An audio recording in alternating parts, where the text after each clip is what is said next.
Good morning, everyone. Welcome. Welcome to the Tuesday meeting of the BOCC. What are you all here for today? Must be a special day, huh? Let's, if you want to join me, we'll start with the pledge. I pledge allegiance to the flag of the United States of America and to the republic which stands one nation under God, indivisible, with liberty and justice.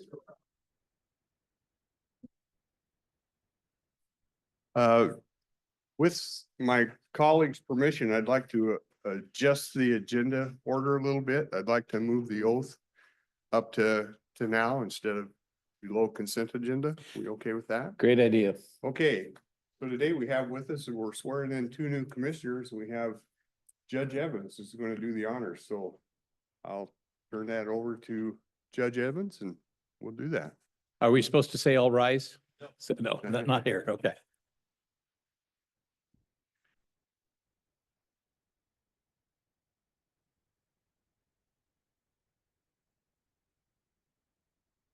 Morning, everybody. Yes, it is working. Let's go in reverse alphabetical order. Let's start with Stephen Rader. Come on up, pre-commissioner. Why don't you hold that?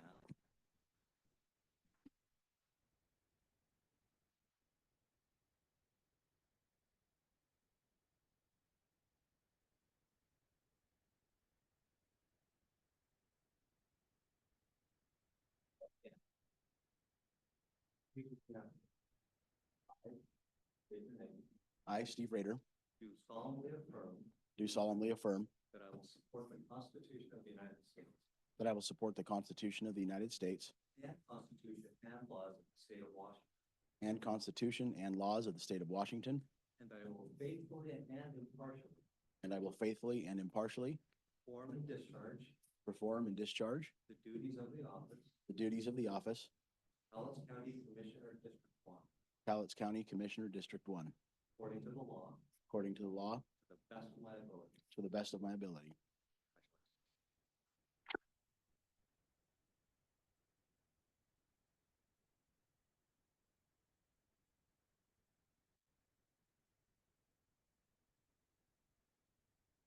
We'll now invite Mr. Commissioner-elect Steve Farrell.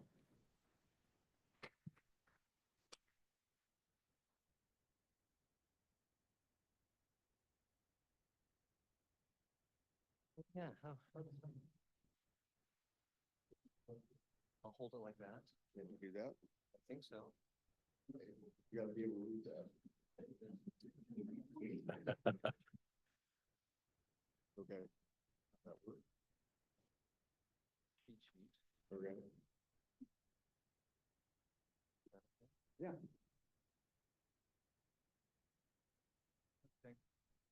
How do we want to do this? Yeah, Steve, why don't you come around here? Just on the side over there. good. We'll just put that up here.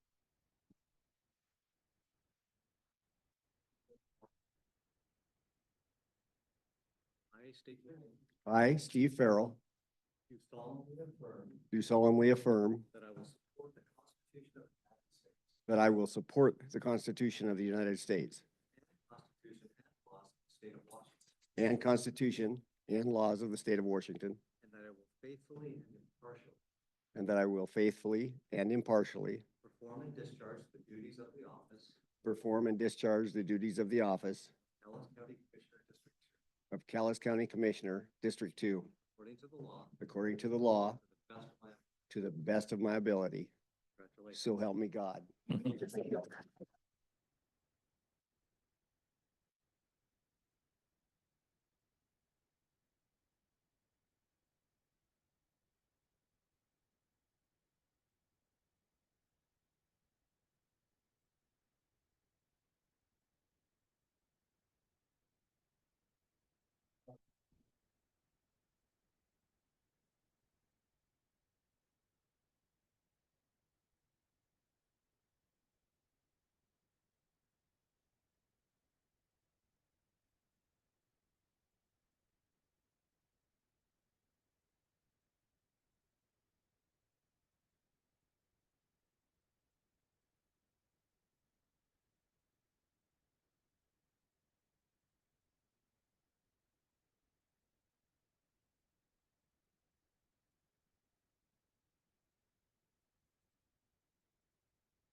Okay.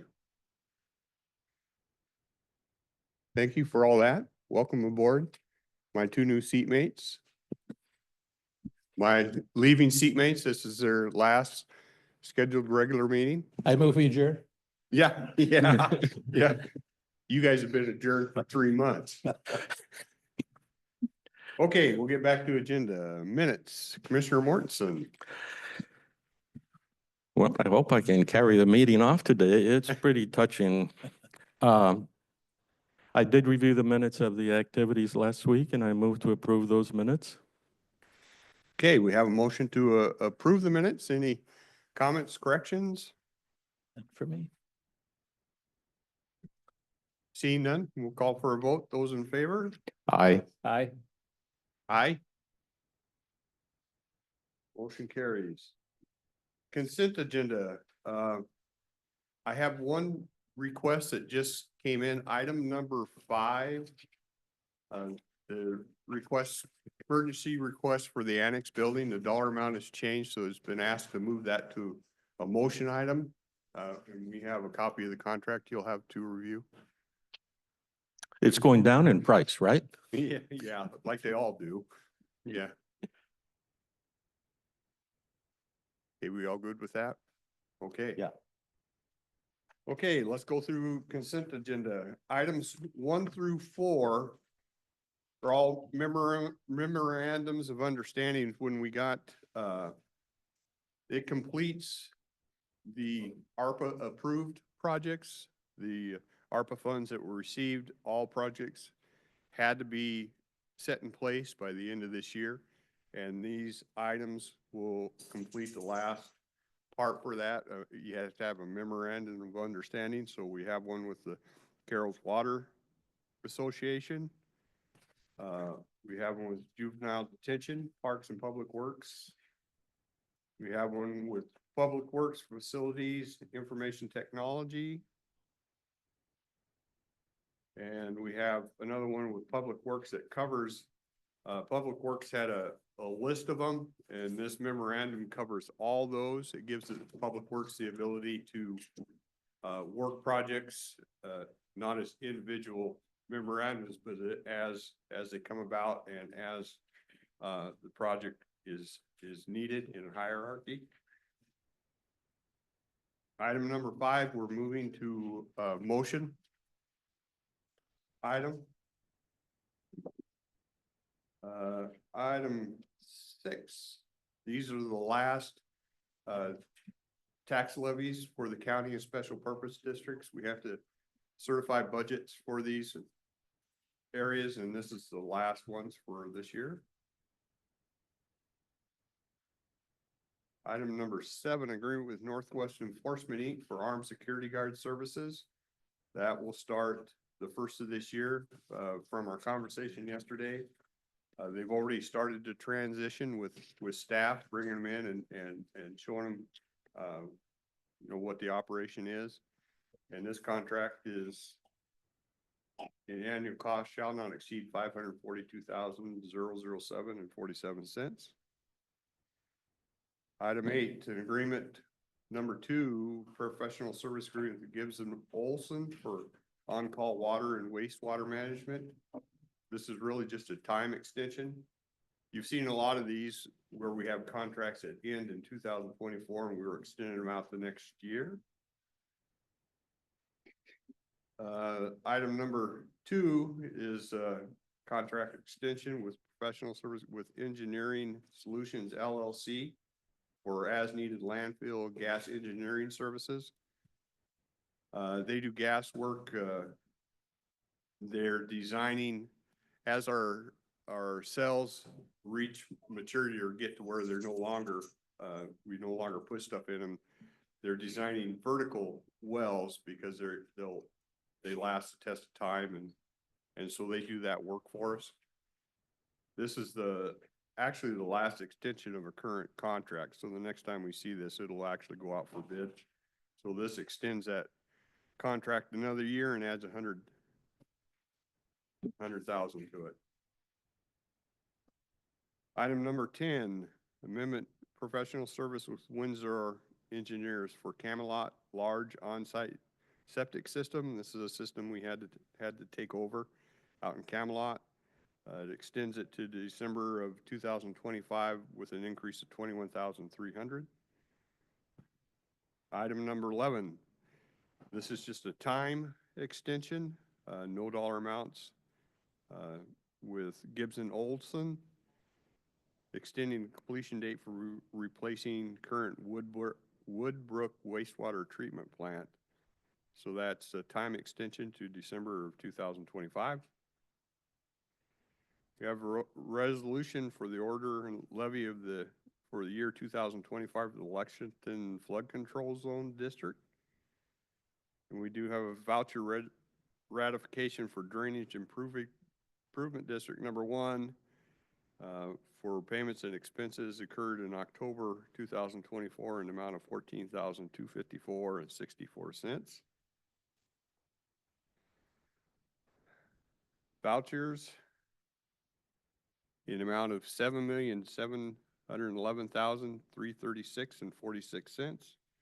Board correspondence, affidavit of posting resume for the month of October, affidavit of posting resume for the month of November, Federal Energy Regulatory Commission, a notice dated 12/10 of 2020 recording the dam safety inspection report. Another one from Federal Energy Regulatory Commission dated 11/25/24 regarding the public alert and warning system installation plan for the Merwin project. Executed contracts, agreements resolution, a personal service agreement with ESD Education Service District 112 to provide truancy, the intervention program for youth with truancy court petition. Total cost is $144,000 from July 1st, 2024 through June of 2025. These are pass-through funds. They come down to us from the state and they're used for this program. And in a resolution number 24-105, authorizing purchase and sale agreement with the Port of Longview, we authorize Mark Moss as Director of Public Works to execute the agreement. This is one you guys, maybe one of you want to explain the history on that one. That started way before my time. If you said the local history, I have to defer to Mr. Weber.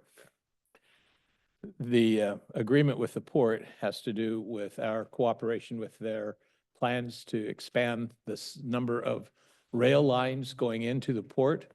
And they're using a corridor right at the northern edge of the old Tenant Way landfill site. For those of you who may have taken garbage to the Tenant Way site, you'll know there was a covered area just north of where the mound of the landfill is. And they're purchasing that strip of land on which to build several new tracks that'll service port expansion. So and we've been under negotiations. They've had to pay for relocating some wells. Has to be still under monitoring, even though it's been closed now for about 10 years. It has 20 more years of regular monitoring. And so that's all been taken care of at the port's cost as they planned a tremendous expansion on the Port of Longview. Yeah, and the price they pay for that, it has to stay with the closing costs, as I understand it, the closing costs for the landfill. So we won't actually see the benefit of that until that's all closed out, which 20 years? Yeah, which is still 20 years down the line, but okay. So that's. I tend to look at this as the right thing. I've never been very strong on jurisdictional issues. The port is a taxpayer asset. The property we had was taxpayer asset. That they take over it just makes total sense completely, and they're going to be able to use it constructively. And that's always a pleasing thing. Yeah. I wanted to make a couple of comments. You mentioned the agreement with the Educational Service District. That is a service district for the school districts within the third congressional district, and it's created by the state to provide additional services. In this particular instance, the state makes available money for a truancy, a truancy program. Many of you may remember going to school with kids who were truant. They ended up in juvie. Well, the state stopped doing that, and kind of in exchange, this helps to reach out to those individuals and their families to do the investigations to find out why the student is being truant and to try to provide some alternatives. The idea is keep them somehow connected with school rather than putting them in juvenile detention. So that's, again, it is pass-through dollars, and we're the agent for that pass-through. The other thing I wanted to mention is we are changing out our security guard company. We had a successful bid, a different company bid, but interestingly, they're hiring 2 of the old guards, or young guards, current guards, and they're going with the job rather than having to come up with people who've no experience. So I think that's a pretty nice feature as we're trying to save money.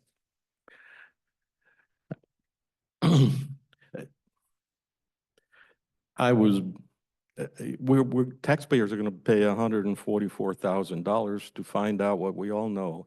The kids at school don't go to school because they are bored to death there. And we could save them that by just saying they're bored, fix that. But apparently that doesn't work. There are, of course, some other ancillary issues, but they're subordinate, I think, to being bored. Yeah. That came about in the legislature from what they call the Becca law. It was a 12-year-old that didn't go to school and then was unfortunately taken by an evil person and killed. And so the legislature passed a law that anybody from, I think, 3rd grade, you have to go to school. It's not a choice. And so then they provided some funds to support getting them in there. So that's where that kind of originated. And that makes no sense at all, but it's fact. Yeah, I don't, exactly, it's fact. Okay, that's consent agenda. Your pleasure on that? Mr. Chairman, I move we do adopt today's consent agenda as presented, with the exception of item number 6. Okay, we have a motion to approve. Questions, comments? Yeah.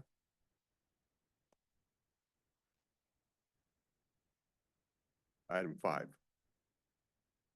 5. I've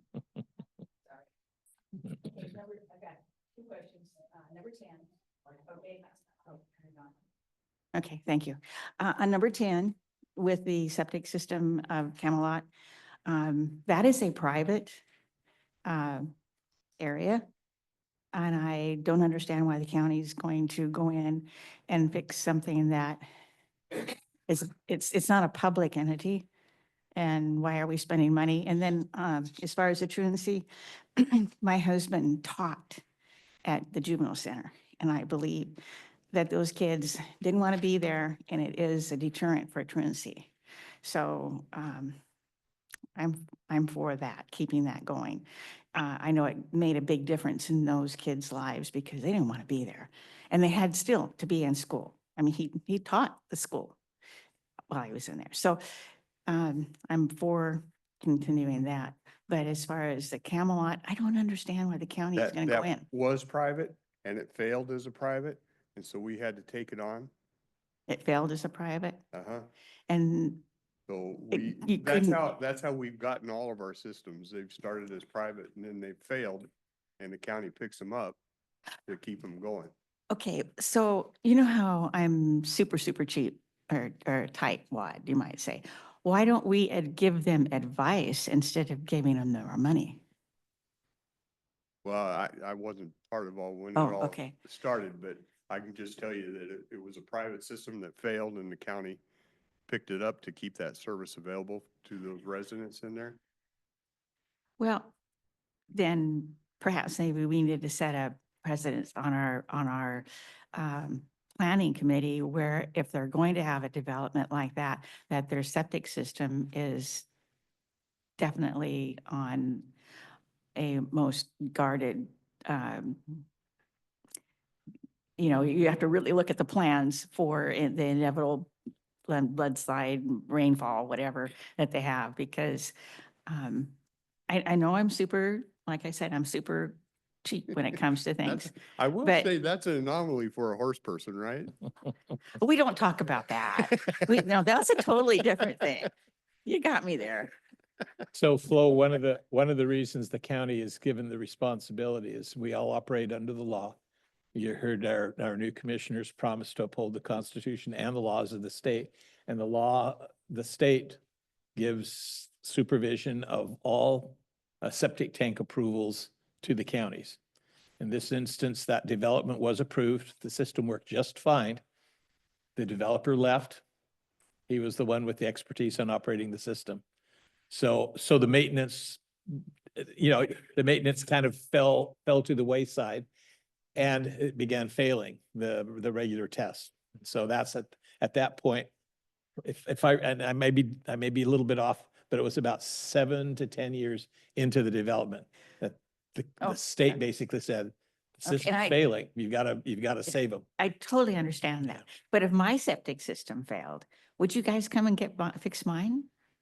No. No. So I would myself, considering I am tight, is the fact that there are quite a few residents there, and why don't they all chip in and fix it? Well, and they do. I mean, they're part of the system. They get regular bills from the county. And Oh, okay. they're building up. Okay, And they have built up a reserve. But it's a very expensive system. And it's very expensive. They will tell you that they pay through the nose for Yeah. their utility bills. Yeah, Okay, much more than the city's charge, but obviously quite a bit more than you all charge on your own septic tanks because you're taking care of the maintenance. okay, thank you.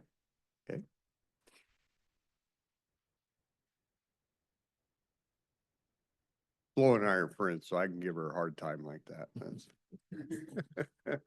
Any other questions on consent agenda? Okay, seeing none, I'll call for a vote. Those in favor? Aye. Aye. Aye. Motion carries. Okay, we'll move into motion items. First one on the list, item 17, is a resolution extending, authorizing the sheriff to sign agreement with Humane Society. No, if sheriff is on.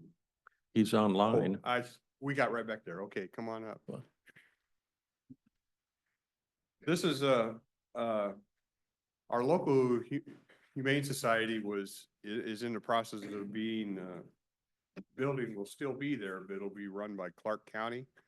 And our sheriff and I think Kelso and Longview are working with that entity to come to a contract agreement.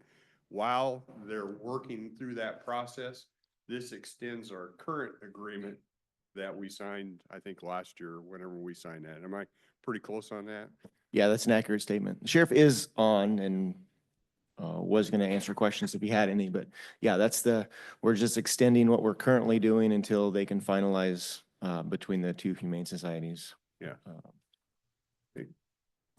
I found it gratifying to notice that in the negotiations, the negotiation has lowered the cost to the county. Of course, we're doing some kennel housing but I think this is the backup for the county's modest program. Yes. Yeah, I think overall, the general handling of animals is going to improve significantly in the county and the municipalities. Because a little bit later on, we're in the process of approving new rules and regulations that give the animal control officers a clear and consistent process and procedure so that they can actually have some teeth in following up, resolving complaints with the animals that are out of control. And we're appreciate the clarity that's involved. We get stuck with due process laws that the judges tell us we have to follow, and that's been a problem. You're not going to spend a whole lot of time if the process isn't very clear, because you want the courts to take action, and they won't if you haven't followed due process. So we're getting all that solved and should be able to have much better response for animal control issues out in the county. So, Mr. Chairman, I move that we approve the resolution extending and authorizing the sheriff to sign the agreement with the Humane Society for Animal Shelter Services. Okay. A motion to approve. Any other questions, comments on that? It's rather a lax day in my mind, and I'm thinking the police do a very good job with the canines. And now they're going to have a lot more opportunity to, that dog you adopt from the Humane Society, it may be well-trained. Yeah. The only thing I'll say, this was kind of thrown at us as a surprise that Humane Society was no longer going to do the control part. And so our sheriff and all the entities, the police departments around the county were kind of put in a time crunch to put that together. And actually, if you look around at the cities and what our county has done, I would just extend a note of compliments. I think they did really well with what they were thrown under and had to come up with. So, Here, here. yeah.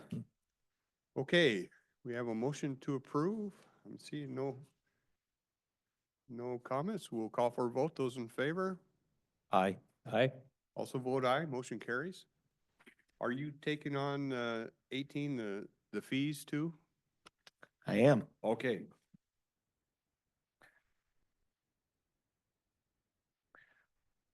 So, yeah, as you guys remember, last week, we discussed the changes in County Code 612 and 613 related to animal control and the dangerous animal codes. This is just a resolution to adopt the fees related to those changes. And you should have those presented to you. Yeah, I pulled them up and I have them here, and just so we went through the changes in the code and how you identified a dangerous dog. We were going to set up this panel that would do that. So these fees, like this first one, dangerous and potentially dangerous dog, dangerous dog, 250 a year. That comes in after this panel here's all the information and makes a determination that yes, this is a dangerous dog and you got to abide by these things with it. That's when this kicks in. Correct. It's not Once the it's not based on breeds or things like that. Correct. Once the review board determines the outcome, and if they determine that the dog is dangerous or potentially dangerous, then that's when these fees would kick in. Okay. As part of their stipulations. The nice thing about this is not a check the box thing. Like you said, it's not a breed check the box kind of thing, and it really does require the human touch to assess the situation. By the way, I don't think you introduced yourself to the public when you came on. Jordan Spencer with the Sheriff's Office. Thank you. Okay. Anybody? Mr. Chairman, I move that we approve the resolution adopting the fees related to Chapter 6.12 of the Cowlitz County Code, Animal Control. Okay, we have a motion to adopt the fees. Questions, comments? Seeing no hands, okay. Call for a vote. Those in favor? Aye. Aye. Also vote aye. Motion carries. Thank you. Thank you.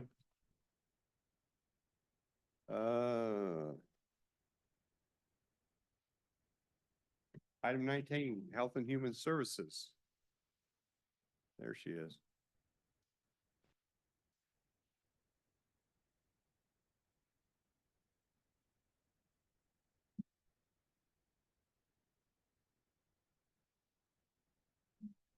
Good morning, Gina James, Health and Human Services. The item we have on the agenda today is a grant agreement with Lower Columbia School Gardens. This was a result of some conversation we've had over the last few months with our Board of Health.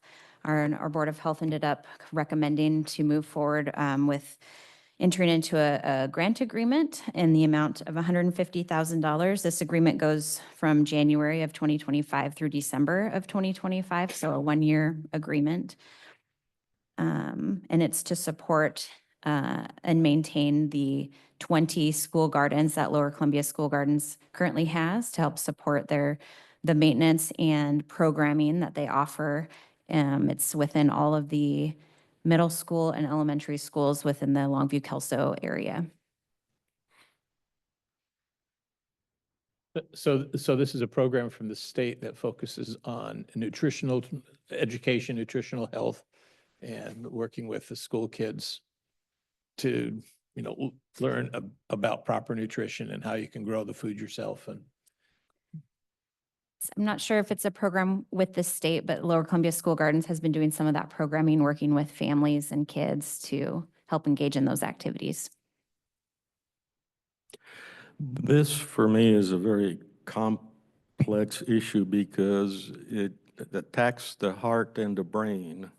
And I've received some communication from outside, and it's been no, yes. The yes vote says it's a good program, and at this meeting and at previous meetings, I've said, absolutely, it's a great program. So then the question isn't, is it a good program? It is, how do we maintain the program? How do we see that a good thing isn't destroyed over time? And the only way you can do something like that is to have a proper line of succession. You have to know who the champion is today that keeps it at a good program and who the champion will be tomorrow. And that's a very difficult task. I think the volunteerism is beautiful. There are plenty of examples. You look at youth soccer and baseball and all that kind of stuff, and the parents put an inordinate amount of effort in there because they identify that it's a useful thing and they like it. If we started to make those be paid positions, it would change the profile completely. And unfortunately, and I'll probably sound a little bit arrogant here, I have a good view of the long game, and it's a little bit, I feel a little bit like Cassandra saying, don't bring that Trojan horse inside the gates. And that's kind of what I see here. It's not a function of the dollars. I'm probably just as cheap as one of the earlier speakers. But it's not an issue of the dollars because I did volunteer, and in keeping with what a feeling the chairman has expressed, that we don't want to really pay for salaries. We really don't mind looking at infrastructure. And infrastructure for the gardens could easily be kits, plans, material to build greenhouses, all kinds of interesting things for the kids to learn, not only just where food comes from, but there are greenhouses that pump CO2 in them. Wonder why that is. Isn't CO2 supposed to be a poison? And it goes on and on. And then this plant, right next door to the other plant, isn't doing a good job of surviving. The other one is thriving. How does that happen? There are lots of things kids can really learn and investigate about the real world. And I was very much in favor of buying whatever it is they need for expansion into that arena. But I was told that there is no interest in that. There's only interest in paying the staff. So I really am not sure what the right thing is to do in the short run. And anyhow, I'll leave it at that at the moment. Let somebody else speak. so one of the interesting aspects to this is that this comes to us as a recommendation from our health board, which has an equal number of citizen members as they have elected board members. It's the first specific request from that organization. And we've had the discussions with them as members of that board and talked about that challenge about, do we pay for staff? Do we confine ourselves to the bricks and mortar aspect of the project? 20 separate sites does pose a management challenge. And, the reality is people are very generous in this community for things. And we don't necessarily always contribute money to pay for the staffing that it takes to maintain the program. So I definitely understand your concerns on that. And, but I also want to honor the judgment of our citizen-led Board of Health. And the other thing that occurs to me is we've spent much of the last 4 years in meetings railing against the state health system because of all the mandates that they come up with and try to come up with. And this one is not a mandate. This is something that and the local organizations still have control over. And I think that's a good thing. If it ever turns into a state down mandated type service, that changes it. This is a 1-year program. The new board can assess at the end of a year. Is it achieving the goals? There's going to be regular reports coming in on what's being done. And, I'd like to go ahead and take advantage of the opportunity right now and help that program get to the next level of permanence. Just a couple of comments. The request of the Board of Health was one based on believing it's a good program and trying to figure out how to do the program or how to help the program.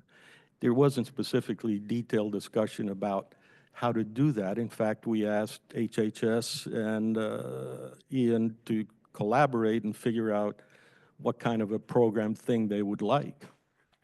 So the Board of Health approval is not necessarily an endorsement nor a rejection of the proposal. The other thing is there were 20 installations or so, I assume that's true, and what happens there's a seed there of what I call a danger. And I could talk about this at length and give you some international stories also. Centralization isn't necessarily a good thing. Just because Columbia Garden or, some school is doing this doesn't mean that the other schools should do the same thing or anything like that. But this is the seeds then. What's really important is just the management should be as local as possible.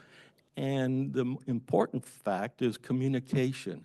So for example, facility A might say, we will do a greenhouse. Why don't you do a chemical analysis lab as they speak to another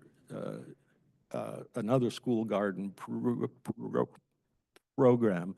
Those are independent entities. In fact, as a nation, we are 50 independent states, largely speaking, whose agreement with each other is embodied in the Constitution.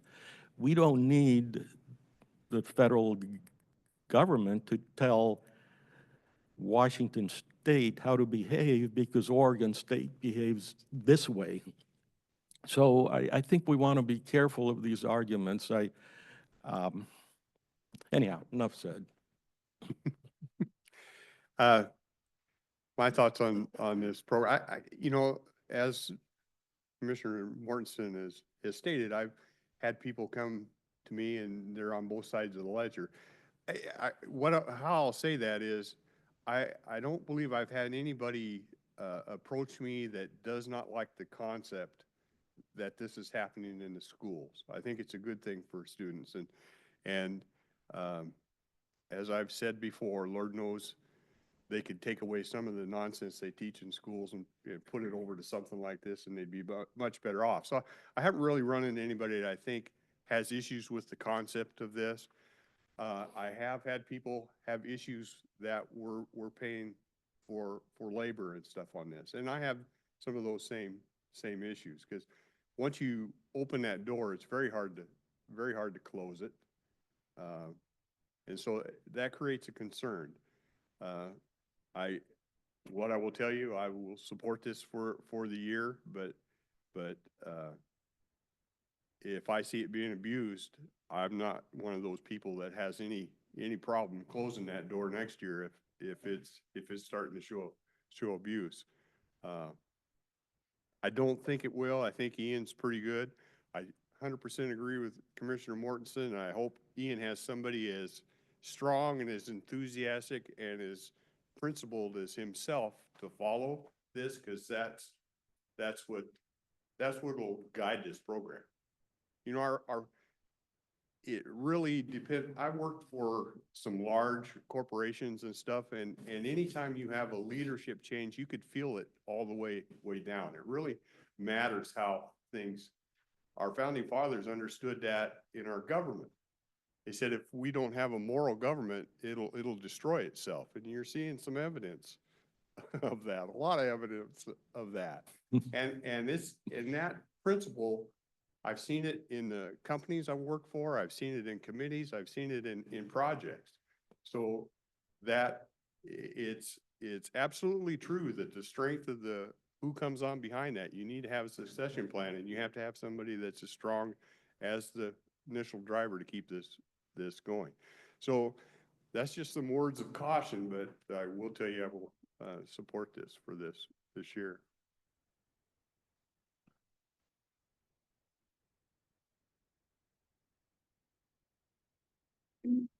Good morning. Nice to talk with your last meeting here. Sad to see both of you guys go. Just a couple of thoughts about the school garden as a member of the Board of Health who voted for it. I struggled in voting for it, and I don't mean that of anything at all against Ian. I think Ian does an amazing job. Some things that came up in a couple of those meetings were that the kids right now are only getting out in the gardens. I think he said every 5 to 6 weeks. Is that accurate? Is that what you said? Okay. So say it's every 5 weeks. That means with a 36-week school year, that's about 7 times during the year that each class is making it out. And he's bringing in, he said $600,000 already a year with about 300 to 500 volunteers. So I guess when I look at it, it feels like the program is spread really thinly right now. So my vote for it was in hopes that this would be a year of transition for them so that they could reevaluate and maybe hone in the program a little bit. For instance, maybe it's all focused at 3rd graders. And so those 3rd graders are out in the garden every couple weeks instead of trying to get all of the kids out there. Maybe the younger kids come out for a visit to see what's going to come. The older kids, if there's someone who shows a real aptitude, could be a helper with it. But hone it in a little bit so that the kids that are involved in it are really getting a lot of time in there and taking things away from it. And then it's just a little more focused. And then maybe in a year, you won't need the extra $150,000 above the 600. So I guess that was sort of my vision of voting yes for it. So if it were to go through, that would kind of be, I guess, my vision for what would happen. And then in a year, he wouldn't have to come back to us for more money. So those are just kind of my thoughts with it. You remind me of one thing, which is I think we adults tend to underestimate the intelligence of our youngsters. They may be 3rd graders, but they're learning machines. They are sponges. Never shy away from presenting a concept that you know they don't grasp today. Tomorrow they will grasp it. Well, and that's it. And if they were out there every couple of weeks, then they could integrate some of the more science things that you've talked about, like this plant grows well here, but it doesn't grow here. Why is that? Or why, the greenhouses that you were speaking of or anything. But if it could be really honed in on a smaller group so that Ian and his staff weren't quite so spread thinly trying to cover, K through 6, or K through 5, that's 6 years of school. Maybe there's 2 classes, that's 12 classes per school, 20 schools, that's 240 classes that they're having to get through the garden. if it could be aimed at just 1 year and they really are just integrated into it and it's really, they spend more time and more of these kind of things integrated into it. And then the kids who are older than that, if they show a real aptitude and real interest, if they could come be helpers with it and they could help teach the younger kids and things, I think. So in my vision, if this were to go through, the commissioners, have this be sort of a year of reevaluation so that next year, they're not spread so thinly and they're not having to, cover so many classes and so many gardens in so many places. So anyway.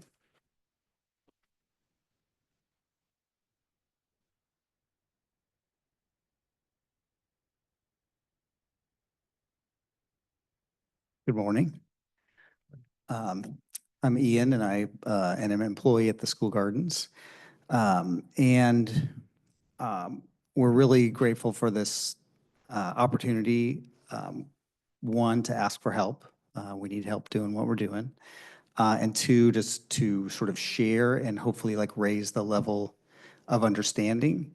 And so I am just grateful for this platform to be able to sort of share. And this is something that we've been through, in our journey.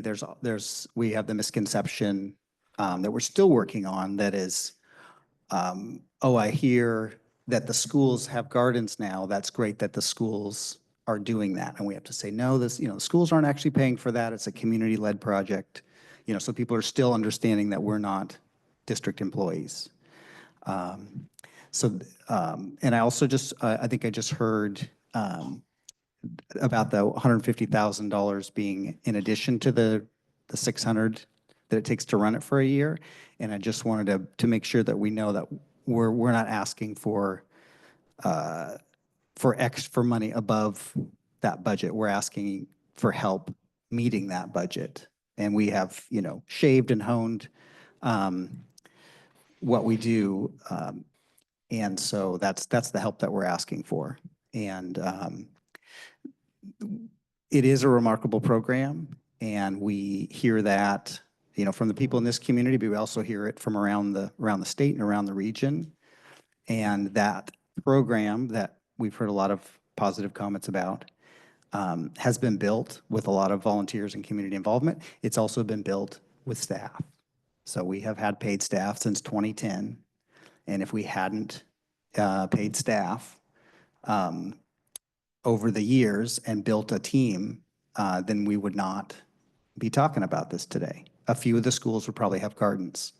But what we're trying to address, that's sort of unique. If you look around other communities, you won't see it at this level.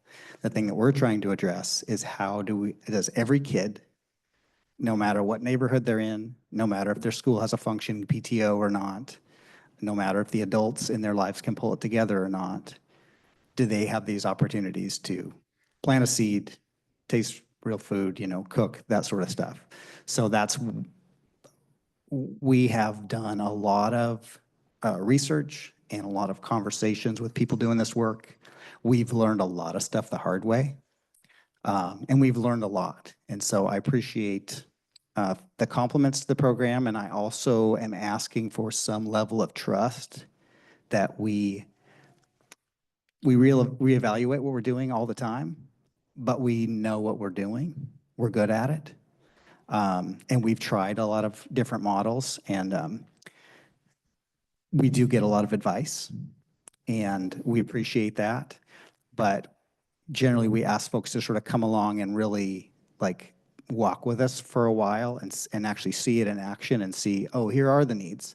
And I just want to say that I know what a sales pitch is, and I know what would be easy and feel good to fund. And that would be like a greenhouse or a new lab, and you could buy the thing and we would feel good about. Now there's something more. And I just appreciate folks. I'm just asking folks to listen when we say, we know what we need to make this thing go, and it's not a greenhouse and it's not a lab at this time. We just need to be able to, manage these programs and coordinate all these volunteers. And we have this community is incredibly supportive. And if we need stuff like that, it's easy to get. If we build a structure, WeatherGuard Roofing will put a new metal roof on it for free. No questions asked. They just say what color. And so they put metal, beautiful lifetime metal roofs on all of our structures. Lexington Garden is out there kind of in a wetland area. And when we looked at that newest site, it was underwater. And we had to raise the level of the land. We had to bring in many dump trucks of soil. We had machines and operators, and that was all $0 from our budget. That kind of stuff we can come up with. We've had people donate trucks and trailers. And we have we could use some more objects, but without the people, those things don't really function. And I have seen, visiting other communities, I've seen a lot of dusty greenhouses that someone got a grant, they built a greenhouse, but there's no people to do anything with it. And for some reason, the volunteers aren't showing up and it's just sitting there. And same with some gardens. So anyways, I don't want to take too much time. Oh, another one that we haven't really addressed is just the idea of leadership and succession and that sort of thing. So for one thing, we're a nonprofit. So we have a board of directors, and the board kind of guides, oversees the mission, and staff will change over, but the board, is the constant there. And also I was the executive director. We now have a shared leadership model. So we don't have a director.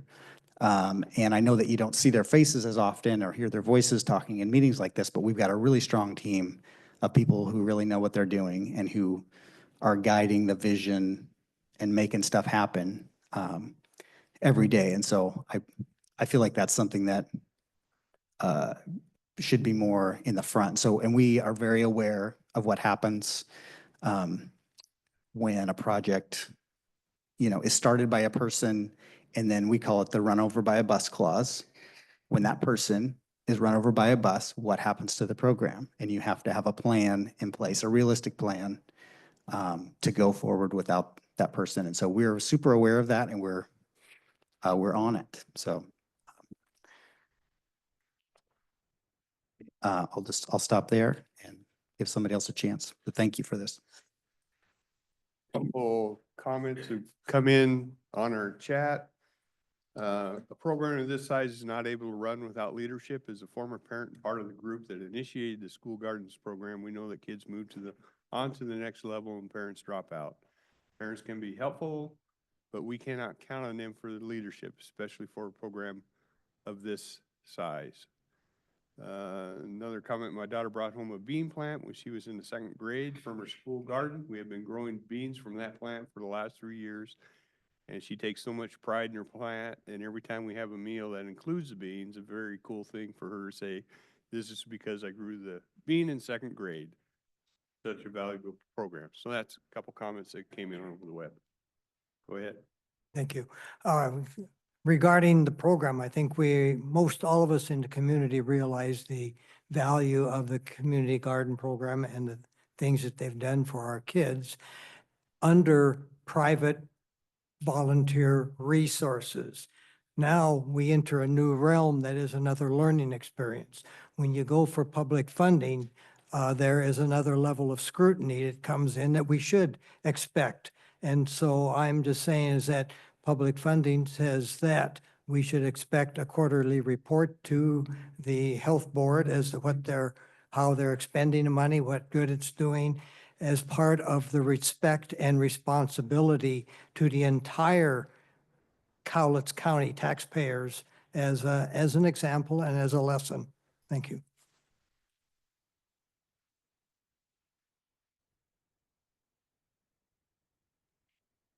I agree. That's a good idea. Also, does the county assume any liability by providing the funds, since it was stated they're not district employees, but they have kind of created this job for themselves as a nonprofit. So by giving money, does the county enter any liability? No, we require that they have their own insurance and coverage as part of contracting with them so that it's keeps county liability separate from their liability. Yeah, if I could add, I don't think it's an issue, but let's not forget that we end up with a sewer system because somebody defaulted. And people out there look at the county as deep pockets, and we will get hit no matter what. But we can't use that as an excuse to stay home.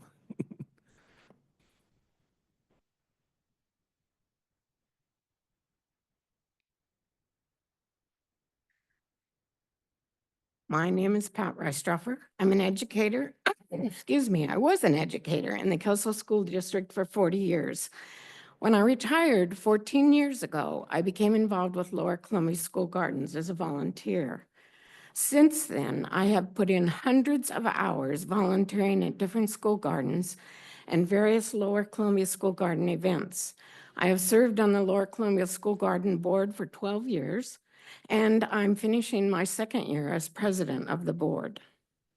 During my work as a volunteer in the gardens, I've had numerous interactions with students at various levels, and I've also seen the impact the gardens have on the lives of our students. I had the pleasure of volunteering with teachers at Barnes School. A fifth grade teacher generated pea seeds in her classroom and then brought her class out to the garden, planting the seedlings. Her class came out once or twice a week to measure their plants, plot their growth on a graph, and then the students compared their graphs and made predictions based on what they noticed. A fourth grade teacher whose class was going to be tested on descriptive writing by a state test brought his class out to the garden, had each student choose a plant and write about it in detail. He said it was some of the best writing his students had ever done. A first grade class had been reading about spiders and different kinds of webs that they make.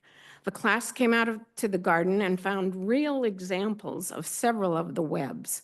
One little girl told me that she was afraid of spiders and she didn't want to see any. But after the class time in the garden, that little girl came up to me and said, "I didn't know spiders were so interesting." A special needs class came out to the garden. One boy was screaming and flailing his arms, but as he entered the garden, his arms went down to his sides and the screaming stopped and his eyes were open with excitement. One day at Huntington Middle School Garden Club, a girl who had a hard time fitting in with her peers was peeling bark off some branches that had been pruned from trees. Some other students asked her why she was doing that. She proceeded to tell them that she was going to make baskets with the bark. Being curious, the other students watched, and they eventually joined her making the baskets. It was a joy to see this girl and share her knowledge and be accepted by other students. On another day, one girl shared that she loved coming to Garden Club. She said, "I'm not involved in any sports, but at Garden Club, I feel accepted for who I am. And when I come to Garden Club, there's no competition here." There was a boy who came back to school after riding the bus home. I asked him why he came back, and he said, "Because at home, all there is to do is play video games. And when I come to the garden, I can plant stuff, learn to cook, and I feel safe." Then there was the young lady who approached the garden booth during an Earth Day event, and she said, "I want you all to know that I'm majoring in environmental science, and I was inspired by my involvement in school gardens." It's interesting to hear parents say, "My child doesn't eat vegetables," as their child is picking a sprig of broccoli off a plant that they planted and pops it into their mouth. And other parents came to our free produce stand during the summer, and one parent said, "I'm so thankful to have access to free, fresh fruits and vegetables because I can't afford them at the grocery store." In our school gardens, Students make great friends. They're architects. They learn to cook. They take risks. They become explorers and nature detectives. I'd also like to address the issue of paying salaries. And if you think about it, volunteers are not paid, but they're also not real dependable because sometimes they get sick, or myself, I'm retired, I like to travel. And so if I'm not there, then that doesn't happen unless we have paid staff and I can say, I'm going on a trip, I'm going to be gone for 3 weeks. Can you water the plants and cover the classes? That doesn't happen if a group is only volunteers. The Children's Museum is a good example. They can just shut down because they don't have enough volunteers. A garden is a living, breathing entity, and it needs care all the time. Plants have to be watered, food has to be harvested, so it can't just depend on volunteers. School gardens support academic achievement. They encourage students to develop healthy lifestyles, and it helps students develop a sense of community. I strongly urge you to financially support this amazing organization. Thank you. Thank you.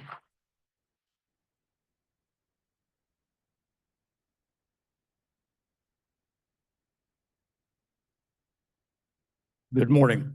I have no experience or no knowledge about this particular program, but I can tell you after extensive knowledge and experience with various people coming to my tree farm, people coming from cities that have no clue what the natural world is all about. In fact, I even had one woman come out to our Yucca Christmas tree farm in high heels to get a Christmas tree.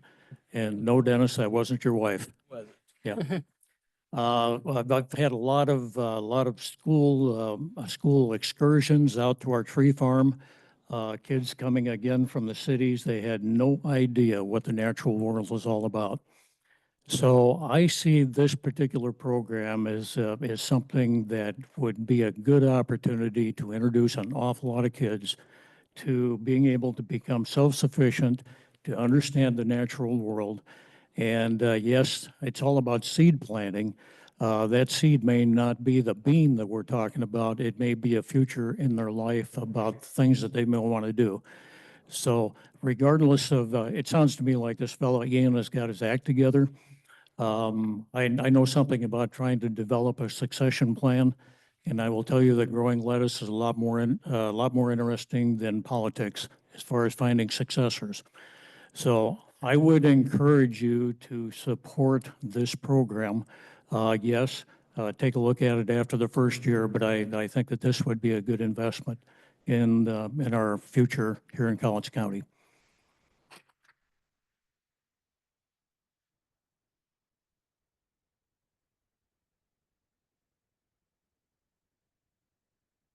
Morning. My name is Jacob Greenslade, and I'm here today to provide my testimony in support of the Lower Columbia School Gardens. I speak not just today to the commission, but everyone behind me, everyone who's listening, everyone who's watching. We talk a lot about volunteers and the need for that support. So I think this message goes out to everyone. My thumb isn't terribly green, but I never outgrew the joy of playing in the dirt and creating something amazing. It's exactly the stage of life my two boys are in right now. One's with me today. Despite my persistent scolding, they insist that dirt has a home on the food pyramid. I began volunteering with the Lower Columbia School Gardens with my kids late in the summer of 2023 after moving here. My area code doesn't begin with 360, and I was eager to find a community. I was also eager to provide my boys with the type of enjoyment and fulfillment only found in a garden. As also a Kelso School District substitute, I also volunteered throughout the school year. The work mostly involved guiding elementary school students through different activities and more or less helping them engage with the natural world. What I saw was incredible. 7, 8, 9-year-olds routinely ask for kale leaves to snack on. Friends flock to pull and eat carrots during recess, and others just want to stay a while longer to enjoy the peace. Stereotypes and social barriers are broken in the trellised walls of Lower Columbia School Gardens. Support for the program will be immeasurably beneficial, not just for the children and the communities they live in, but the communities those children will be forging as adults. I know this is a Department of Health subject. I'm honestly still not getting all the way right in on it.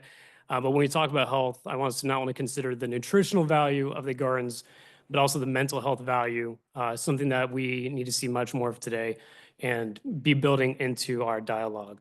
That's all I have for you gentlemen today. Thank you for listening.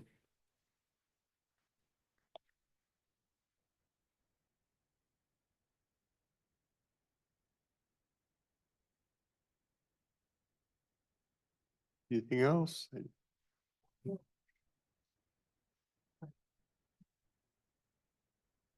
All right, so we've been around this discussion a little bit. And I think you guys all know how I feel about it, but I was reading through that very singular page of presentation, and there was an amount of area, right? And it's like some comparison to acreage. Now, I don't remember the number. It was something like 0.0003 or something of an acre. I think Gina's looking that up for me right now. At any rate, it's $150,000 to maintain less than half an acre. Would the bank give them money like that with that presentation? That's all I got to say about that.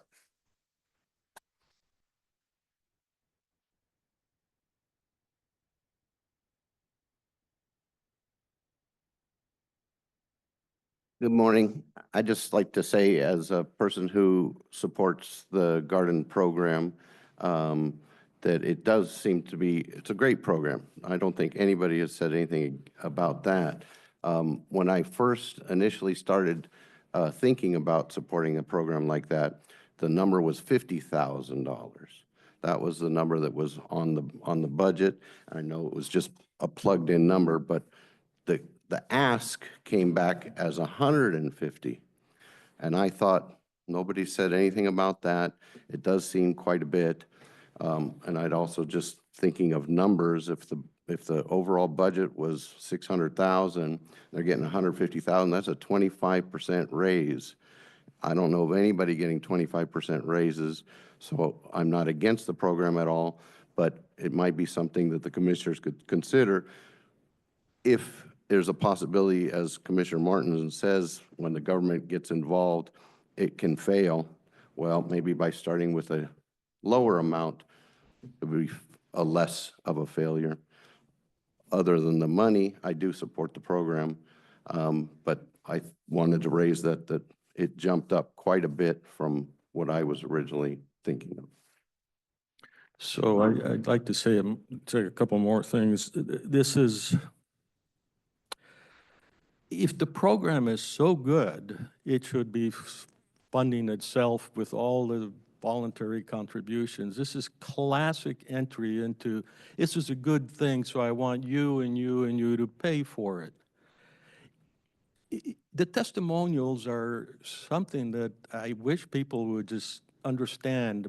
I've stipulated, everybody I've heard have stipulated that this is a good program today. The only thing on the table is, how do we maintain a good program?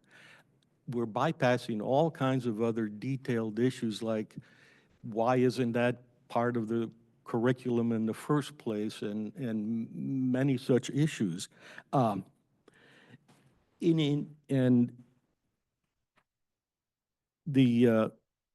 There was a statement, volunteers are not dependable. Well, that is your key word for it's not worthwhile program, or this is just the beginning of the request for funding, and it will continue so. I abstained last time. I will vote against it this time because I don't think people are properly understanding the arguments. And the reason I will vote against it is not because I'm against the program. In fact, it is because I'm for the program that I do vote against it.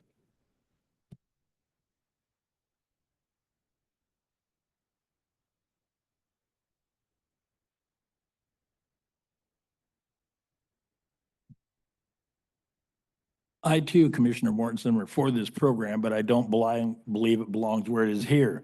This is a program that belongs to the school district, not the county.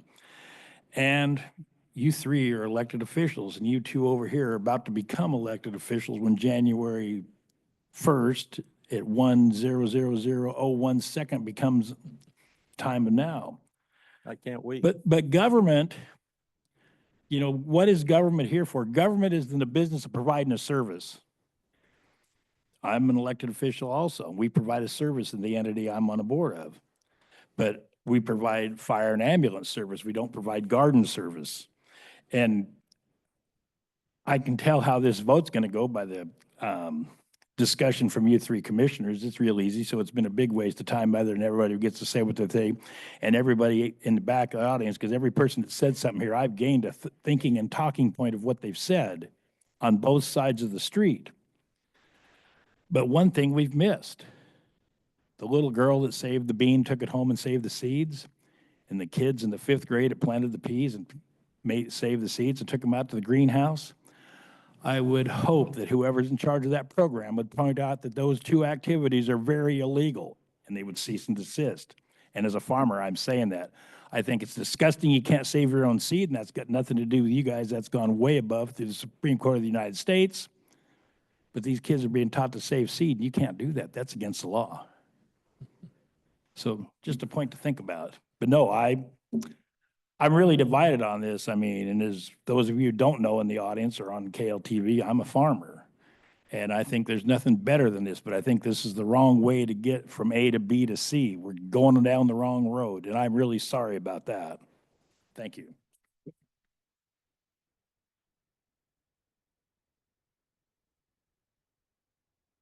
Any other? Do you want a snide remark?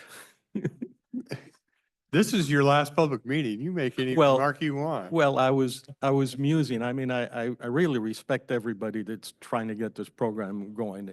And this is very classic where we really embrace the product, but we differ on how to carry it out.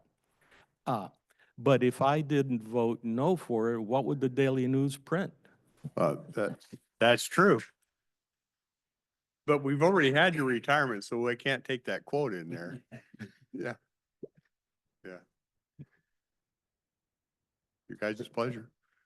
Are we ready for a motion? Sure, yeah. Mr. Chairman, I move that we do approve the grant agreement 25-003 with the Lower Columbia School Gardens to support maintaining the 20 school gardens within Cowlitz County in the amount of $150,000 through the end of 2025, funded by the Washington State Department of Health through their Foundational Public Health Services program. Okay, we have a motion to approve. I'll give one last call for any comments. I just simply wanted to point out that I do appreciate the testimony and the discussion on the different sides. I mean,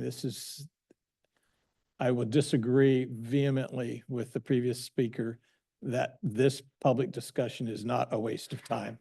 It's a valuable process that we need to go through where we have this clash of ideas and we try to develop the best possible result in the interest of the people. Again, it's a one-year program. And the next commission is going to be evaluating it as they do all the different programs. So I have confidence in how the program will come about. And we're going to be flexible enough to anticipate changes as the program grows. So without any further ado, I urge your support.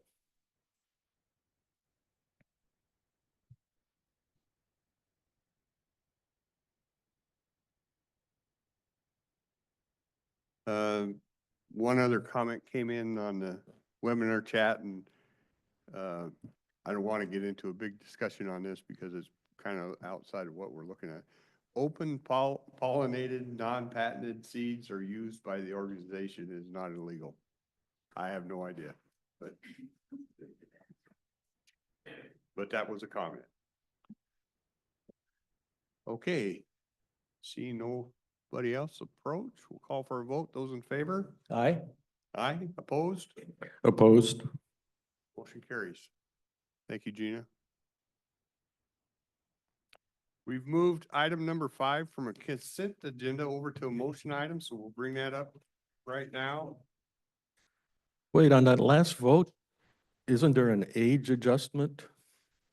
There's a. Okay, never mind. This is. It's a last- discount, it's a discount. Oh, it's a discount. That's probably more accurate.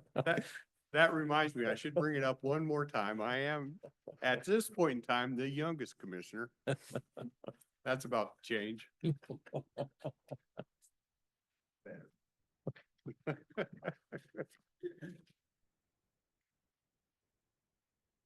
Okay, item number 5 that was originally on consent agenda was, we had some work done on the annex building. If anybody doesn't know the annex building, if you walk out, the annex building is staring at you right over here.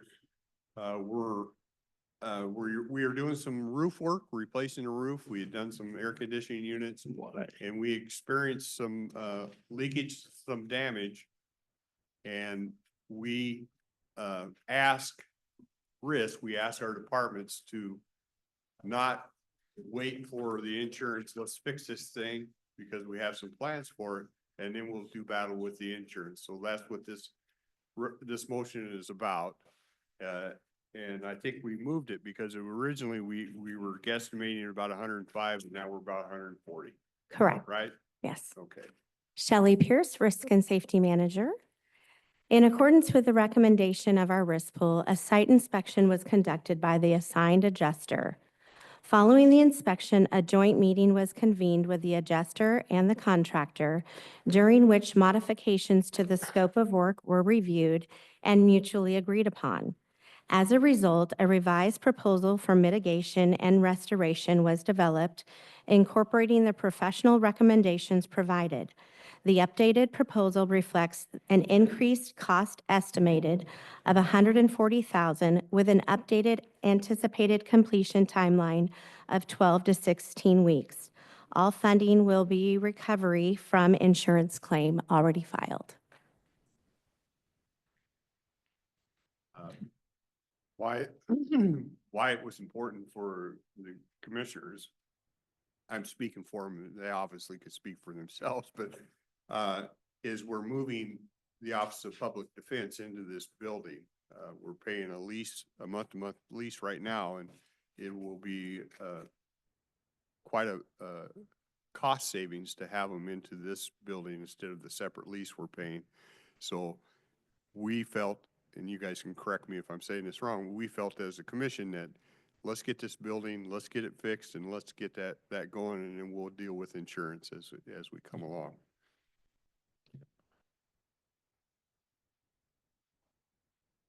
Okay.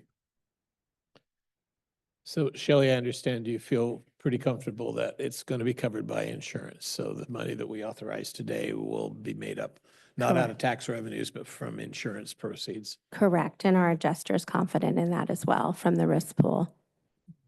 But the timeline is 12 to 16 months. That's 16 weeks. Weeks. Weeks. Okay. Yeah, But- I don't like that either. Yeah. That's, I'm thinking 12 to 16 hours. and the reason, the deadline is important is that the leased space that the public defenders are renting right now is post-lease, which means we're also paying a premium on that lease amount. We're trying to get out as soon as we can Correct. into a building that we own, so. Correct. All right.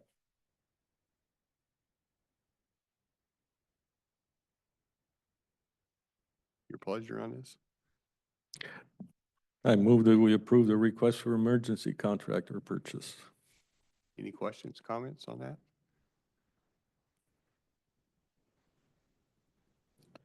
Okay, seeing none, we'll call for a vote. Those in favor? Aye. Aye. Aye, motion carries. Thank you. Happy retirement, both of you.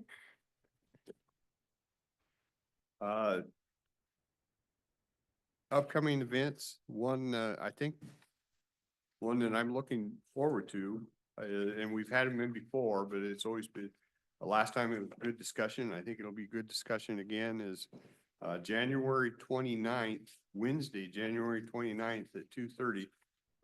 We have the Department of Ecology in.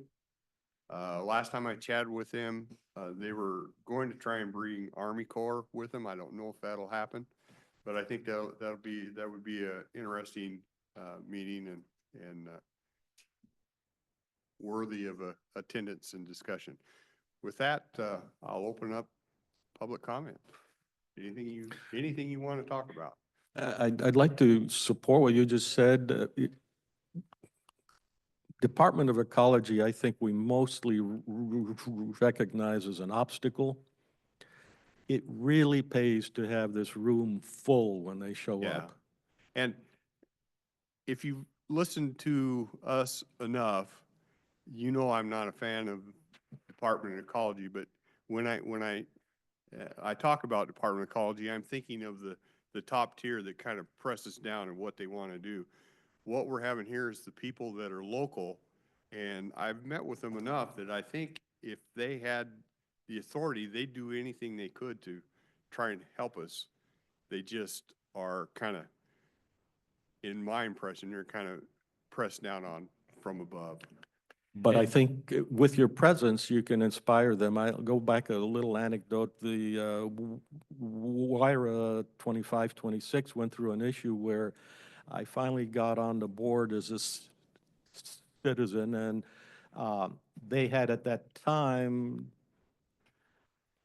the contract signed, or a resolution, whatever it was, a MOU signed by the commissioners in the districts, and that would have allowed only about 25 private exempt wells to be drilled in Cowlitz County in that watershed over the next 20 years.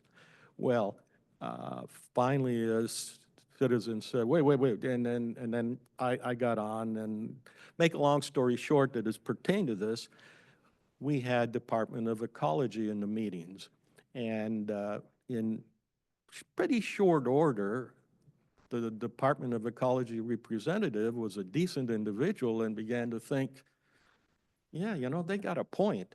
Well, guess what? He got replaced. And that happened twice again until finally DOE just gave up. Yeah.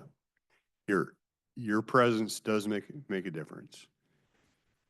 Okay, we're open, any public comment? Anything, yeah, anything, it's open. Yeah. I would like to take the opportunity to thank Arn and Dennis for many, many years of service. If you're not involved in this process, you don't understand what difficult jobs these guys have got and all the time and the effort they had to put into it. And just this simple discussion on what to do with a garden, you can see the depth of thinking and how many different angles there are to something like that. So these jobs are not easy, and thank you very much to both of you guys. My sympathy to Rick, because you have to continue. But we're looking forward to Steve and Steve so they can take up the burden. So again, thank you very much and Merry Christmas. Thank you. And thank you.